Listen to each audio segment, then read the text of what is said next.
سونے سے متعلق ہم نے مسئلہ سمجھ لیا تھا کہ 7.5 تولہ سونا ہو یا اس سے زیادہ ہو تو زکوٰۃ بہر صورت ہوگی۔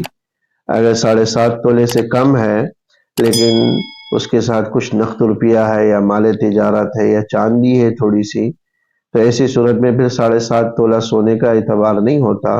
اب اس کی قیمت لگائی جاتی ہے، اگر وہ قیمت 52.5 تولہ چاندی کی قیمت کو پہنچ جائے تو زکوٰۃ لازم ہوتی۔ سونے کی کون سی قیمت پر زکوٰۃ لازم ہوگی، کون سی قیمت کا اعتبار کیا جائے گا؟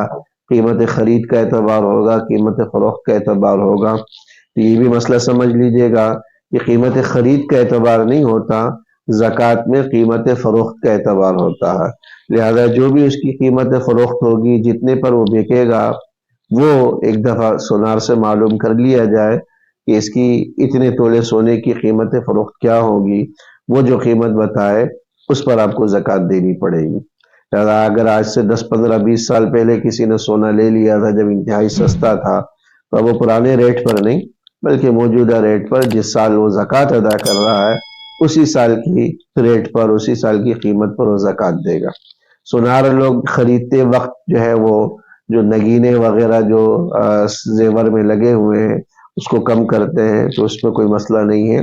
اس کو کم کرنے کے بعد جو سونا بچتا ہو اور جو اس کی قیمت ہو اس پر زکوٰۃ لازم۔ اگر سونا غالب ہے اور کھوٹ مغلوب ہے، کم ہے، تو وہ مکمل سونے کے حکم میں ہوتا ہے، تو اس پر زکوٰۃ کی وہی تفصیل ہے جو ہم نے سونے سے متعلق عرض کی۔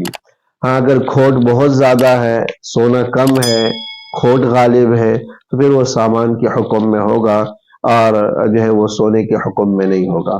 اب اگر وہ سامان کے حکم میں استعمال کے لیے ہے تو اس پر زکوٰۃ نہیں ہوگی، بیچنے کے لیے ہے، مال تجارت ہے تو زکوٰۃ ہوگی۔